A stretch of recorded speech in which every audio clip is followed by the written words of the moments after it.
Assalamu alaikum et bonsoir à tous. C'est un très très grand honneur d'être parmi vous ce soir. Ça me touche énormément. Donc, je représente une partie de l'Association française d'urologie puisque je suis urologue à Toulouse en libéral, donc à la clinique La Croix du Sud, mais aussi le responsable en fait du comité d'ITIAS de l'Association française d'urologie depuis quelques années, malgré le Covid qui a entaché un petit peu l'activité. Mais voilà. Donc il y a une partie, vous verrez aussi des recommandations nationales qui sont sorties depuis novembre 2022, dont on va parler. Et je suis très heureux, mais en fait, c'est pas du tout un face-à-face avec le professeur Amani, c'est plutôt un main dans la main, parce que je pense qu'il y a beaucoup de sujets où on est tout à fait d'accord, il y a des sujets qui ont été remontés, et il va falloir justement réfléchir à tout ça. Il y a eu des mauvais messages dès qu'on est un petit peu trop sur une technique, qu'une seule voie d'abord, c'est jamais bon. Il faut s'adapter aux situations, qu'elles soient économiques, qu'elles soient géographiques, qu'elles soient liées aux patients directement. Alors moi, ce que je vais vous parler, c'est le double abord. Ah oui, le double abord, c'était le sujet, pour les gros calculs notamment. Alors, que vous dire vis-à-vis du double abord? On va parler percutané aussi, puisqu'on en parle depuis tout à l'heure. Les grosses indications de la percutanée, et c'est là le gros avantage par rapport à d'autres techniques, c'est vis-à-vis, on le sait, des calculs infectieux et des gros calculs, qui soient piédiques ou caliciels inférieurs notamment, parce que c'est très efficace. Et surtout, c'est la seule technique qui permet vraiment de l'extraction efficace. Et c'est pour ça d'ailleurs que si on a développé la percutanée, la mini-perc, la micro-perc, elle n'a jamais vraiment percé, parce qu'en fait, on ne fait que de la pulvérisation et des fragments, mais on ne retire rien. Alors qu'en fait, la percutanée, que ce soit de la mini ou de la percutanée classique, l'intérêt, c'est l'extraction. Alors le problème, c'est quand même quelques limites. Oui, il y a des calculs urétéraux, mais il n'y a pas que les calculs urétéraux lombaires dans le même temps opératoire. Il y a des calculs associés qui peuvent être, on l'a vu, en pelvien, en iliaque. Il y a des calculs caliciels moyens, on l'a vu aussi tout à l'heure, supérieurs, qui ne sont pas faciles à gérer en percutanée. Et on peut avoir bien sûr besoin de faire des accès multiples. Et le problème, c'est qu'en augmentant le nombre d'accès multiples, on augmente aussi une morbidité ainsi qu'une durée opératoire. Alors, c'est là où vient en fait l'utilisation des avantages, on disait, il ne faut pas être jusqu'au boutiste, de l'association de l'urétéroscopie souple, qui a un très très bon accès en caliciel supérieur et moyen, par rapport à la percutanée, qui a un accès qui est meilleur bien sûr en inférieur. Donc pourquoi pas utiliser les deux et diminuer bien sûr à la fois la morbidité liée au nombre d'accès et à la fois augmenter le stone free. Alors, quelles sont les complications de la percutanée?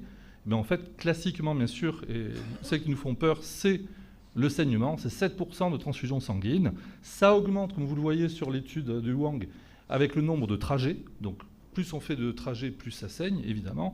Alors, il y a d'autres complications, évidemment. Il y a la perforation colique. Là, vous voyez un côlon qui était avec le produit contraste dedans, la plaie colique. Vous pouvez avoir, bien sûr, le sepsis, en sachant qu'il y a jusqu'à 10% de fièvre, 11% de fièvre, pardon, et 0,5% de sepsis sévère. Ces complications, elles évoluent bien sûr avec l'expérience. Alors classiquement, ça a été aussi établi que c'est à partir d'une centaine de percutanés qu'on devient expert en percutanée. On a moins de complications. Mais ce qui est assez rigolo, si vous le voyez sur la deuxième courbe, c'est que ces complications sévères, elles réapparaissent avec le temps. Et pourquoi? Parce que quand on est expert, on fait des calculs de plus en plus compliqués. Donc on se permet des techniques aussi un peu plus tendu dans la réalisation et on s'expose à des risques supplémentaires. C'est pour ça qu'un expert augmente aussi quelques sévérités de complications avec le temps. Si l'hémorragie est la complication la plus fréquente, en fait, le problème, c'est surtout le sepsis, parce qu'il y a une grosse part de mortalité. Alors, on l'a vu, certes, il y a la durée opératoire, etc., mais les facteurs les plus importants sont, en fait, les ECBU préopératoires positifs, les calculs infectés, et puis le terrain neurologique qui associe, bien sûr, l'infection, etc., avec. Ces complications de percutanée, on a vu, donc surtout vis-à-vis du saignement, ça diminue avec la miniaturisation. Ça a été démontré aussi. Donc on a vu, on réduit la taille des endoscopes, et en diminuant cette taille d'endoscope, ça permet, dans cette étude de Sai, de faire un peu plus de tubeless. L'intérêt est quand même très discutable, on en parlait tout à l'heure avec le professeur Assaini, mais aussi la diminution de manière significative, en fait, de la chute de l'hémoglobine en post-opératoire. Donc, diminution du calibre, il y a un intérêt quand même.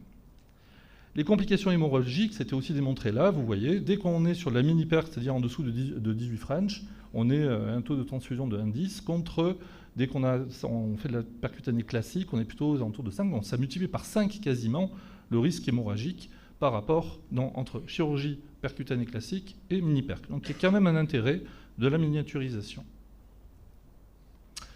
L'autre question de la percutanée, c'est quid de la perte de la fonction rénale? Alors, classiquement, on se dit, un trajet, il y a une perte de 1 à 3% de fonction rénale. Ça, c'est une étude qui est assez rigolote, puisqu'ils ont utilisé un logiciel 3D Slicer. Ils ont démontré aussi qu'il y avait une diminution du volume en fait, du rein en 3D, après chirurgie percutanée, donc qui est avec on extrapole bien sûr vers une potentielle perte de fonction rénale aussi liée à la chirurgie percutanée, mais qui peut être aussi majorée par le saignement, parce que qui dit saignement dit potentielle embolisation, et si on embolise, on perd forcément un territoire supplémentaire. Donc ça veut dire que quand on fait une percutanée, il ne faut pas que ça saigne trop, il faut lutter contre ce risque hémorragique, on a vu, il faut limiter tous ces risques. Donc attention à l'embolisation secondaire.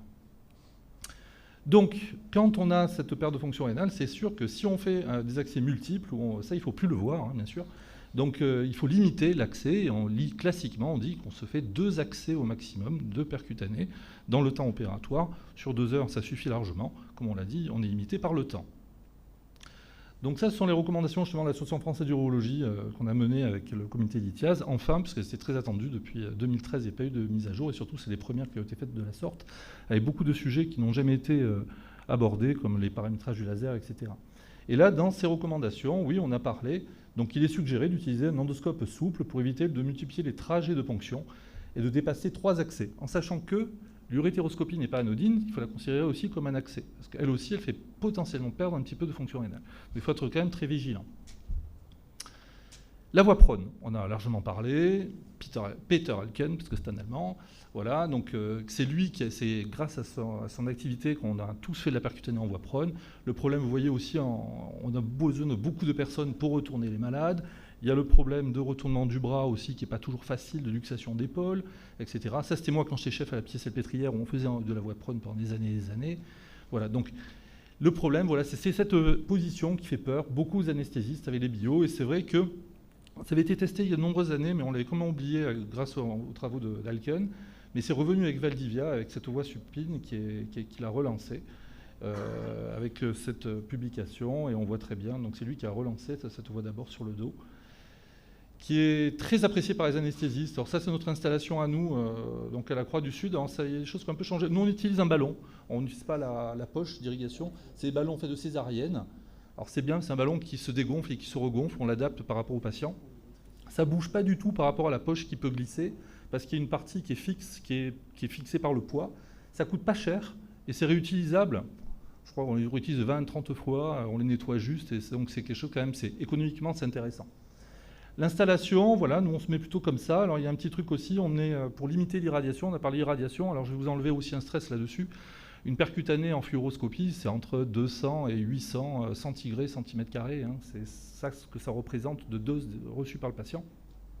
Quand on parle embolisation prostatique, ils en sont à 18 000, hein, d'accord, pour une pathologie qui est totalement bénigne. Donc en fait, il faut quand même relativiser un petit peu les choses. Mais bon, tout de même, il faut limiter les principales ARA, l'exposition radio. Et nous, on met en fait autour, pour protéger pas que les patients, mais aussi les soignants, un tablier plombé qu'on a récupéré qui diminue la diffusion de l'irradiation de 60% à la salle. Et on peut tirer aussi sur ce tablier, qui est un rail supplémentaire, pour justement effacer le relief de la fesse dont on parlait tout à l'heure. Donc on repousse cette fesse grâce à cette installation. L'avantage de la voie supine, c'est, comme vous l'avez vu, en fait, l'orientation de la gaine n'est pas du tout la même, et ça favorise l'effet Venturi, qui est cette aspiration naturelle, en fait, grâce au fluide des calculs dans la gaine d'extraction. Et ensuite, c'est Gaspari Barluzzea, donc, qui est à Bilbao, qui a lancé cette voie modifiée qui permet, en fait, le double abord. Et vous voyez en bas un double abord de Gaspari Barluzzea. Donc on a vu, donc la voie supine facilite le double abord, l'abord combiné, les SIRS. Donc ça permet de limiter le nombre de ponctions, de traiter en simultané des calculs urétéraux, et ça améliore, comme vous le voyez, sur ces différentes études, le taux de stone free entre une percutanée et un SIRS associé. Alors c'est la seule étude vraiment randomisée, c'est celle de Wen qui est de 2016, qui ne montre pas une différence très significative, mais qui reste tout de même en faveur de l'ESIRS. Que vous dire là-dessus? Ça, en fait, c'est les 2 méta-analyses qui ont été reprises et retenues pour les recommandations. Il y a beaucoup d'essais hétérogènes dans ces méta-analyses. Dans la première, il y a 4 études rétrospectives et l'essai randomisé dont je vous ai parlé il y a 2 secondes. Et la deuxième, en fait, il y a 17 études rétrospectives, donc il y a quand même des limites quand même à toutes ces études qui ont été faites. Mais quoi qu'il arrive, les avantages pour les CIR, c'est en termes de 100 fragments résiduels, de retraitement, de complications, Et par contre, en durée d'hospitalisation, c'est un peu discutable entre les deux études. En fait, ça dépend aussi des patients. Bien sûr, si on fait des patients infectés chroniques, on va les garder un petit peu plus, donc il faut que ce soit aussi adapté. Les limites de la percutanée, c'est l'argent. Et voilà, on en est là, on y vient. Vous avez vu, en fait, on a besoin de 2 fois plus de matériel sur un seul séjour. Un établissement va être rémunéré sur un seul séjour, ça ne tient pas la route quelque part. On a 2 chirurgiens, donc il y en a un qui supprime une activité de consultation, qui dit consultation, donc une perte financière, mais aussi de programmation. Donc c'est une double perte, en fait, puisqu'il va y avoir moins de patients à opérer après secondairement. Donc il y a une vraie perte financière liée, en fait, au double abord, en sachant que en matériel aussi, comme vous avez vu, vous allez le voir après, c'est beaucoup de déploiement de moyens. Alors comment on s'installe? Vous voyez, c'est cette disposition-là. Donc là, c'est chez nous à la Croix du Sud. À l'époque, il y avait Jean-Romain Gauthier qui n'était pas encore parti à la retraite, donc j'en faisais pas mal avec lui. Il passait par en bas en urétéroscopie. Voilà, donc cette installation. Alors on a besoin de 2 colonnes. Nous, on fait, comme le disait tout à l'heure le Dr Melouki, je crois que c'est tout à fait juste de combiner fluoroscopie et échographie, si on le peut. Voilà, si on le peut. Et c'est pour ça que dans les recommandations aussi, on reste souvent vague. C'est pour que ça s'adapte à tous les urologues. Ceux qui n'ont pas d'échographe, même si on met, il faut faire écho plus fluoroscopie, ça va bloquer l'activité de l'urologue qui n'a que la fluoroscopie. Donc en fait, il faut méfier un petit peu des recommandations quand on les écrit. Quoi qu'il en soit, voilà un plateau de double abord avec échographe, fluoroscopie, table d'uro-radio, 2 colonnes, laser, peut-être même 2 lasers, en bas, en haut, voilà. Des sous. Voilà. Alors voilà comment la ponction, c'est la même que ce qu'on a décrit. Donc en échographie, on l'a fait en échographie en ponctionnant. Moi, j'incline l'arceau plutôt dans cet axe-là pour vérifier la profondeur, en sachant que quand vous inclinez l'arceau vers la tête du patient. Si l'aiguille monte, ça veut dire qu'elle est trop postérieure. Donc on n'a pas besoin forcément de donner des petits coups pour remonter. Mais juste en une seule fois, on va essayer de bien vérifier où arrive l'aiguille en fluoroscopie. La ponction guidée par l'urétéroscope, ça c'est un avantage de l'ESIR. C'est-à-dire qu'en fait, on peut choisir le calice en urétéroscopie rétrograde. On sait, tiens, c'est ce calice-là qui sera le plus adapté au traitement du calcul.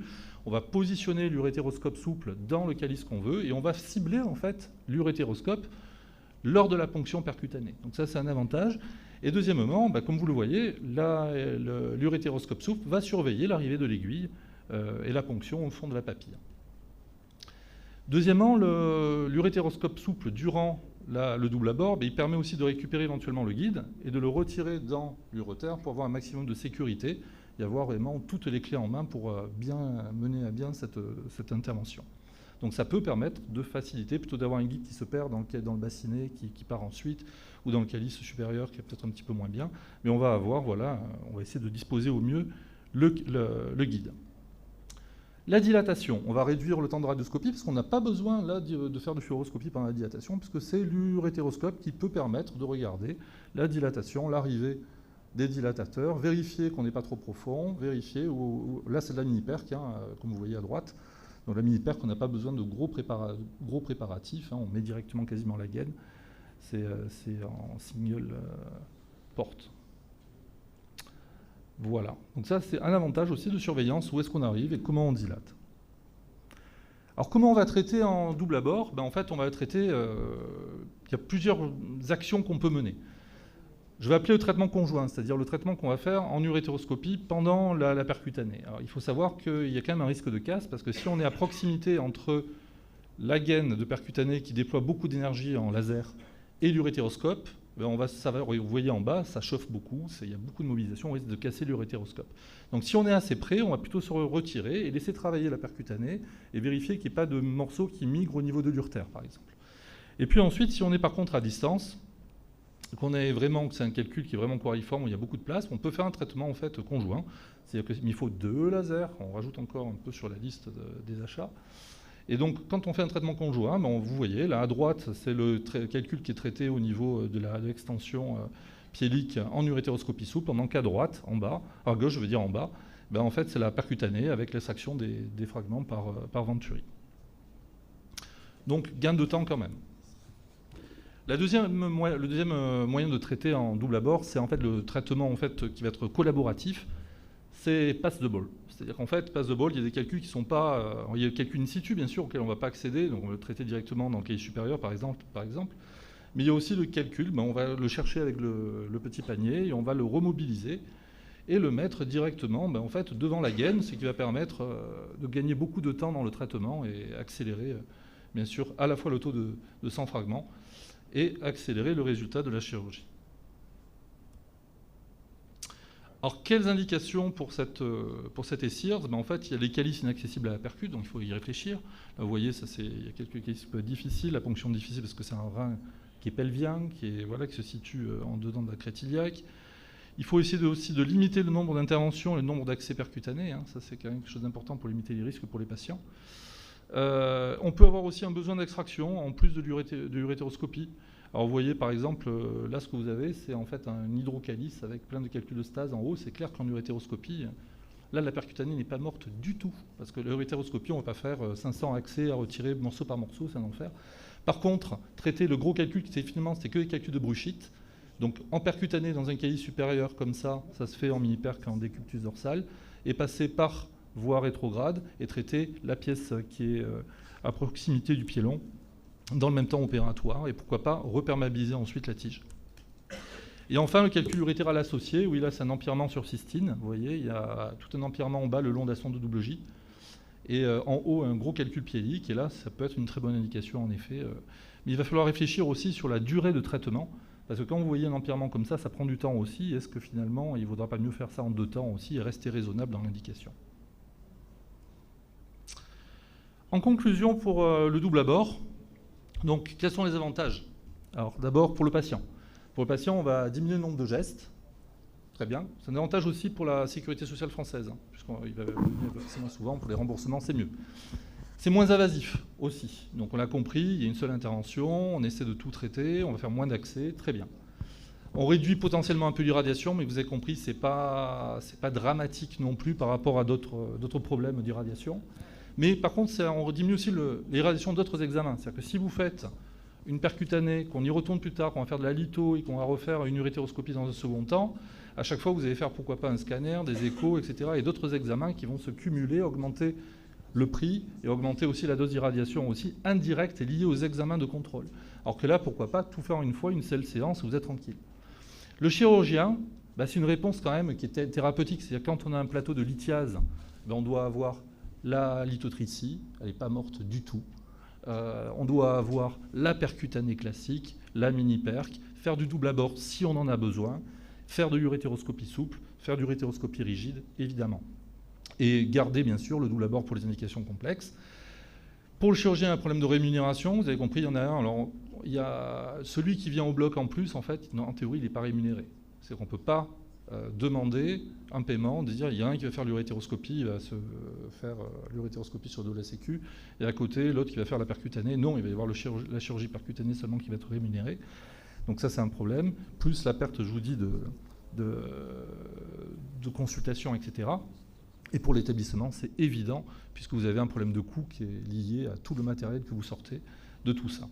Donc en fait, ça fait réfléchir un peu, parce qu'il y a quand même des avantages vis-à-vis de la sécurité sociale à faire ce double abord, et de revaloriser les actes impliquant donc 2 chirurgiens. Et c'est un peu un des travaux de l'Association française d'urologie, avec Alexandre Delataille, justement, qui est en train de montrer au créneau, parce que c'est vrai que parfois, même pour des chirurgies complexes, même chirurgie de cancérologie, ça peut être utile d'avoir 2 chirurgiens qui viennent, et ça bloque un chirurgien, et il a besoin quand même de s'y retrouver aussi. Voilà, je vous remercie pour ce topo-là.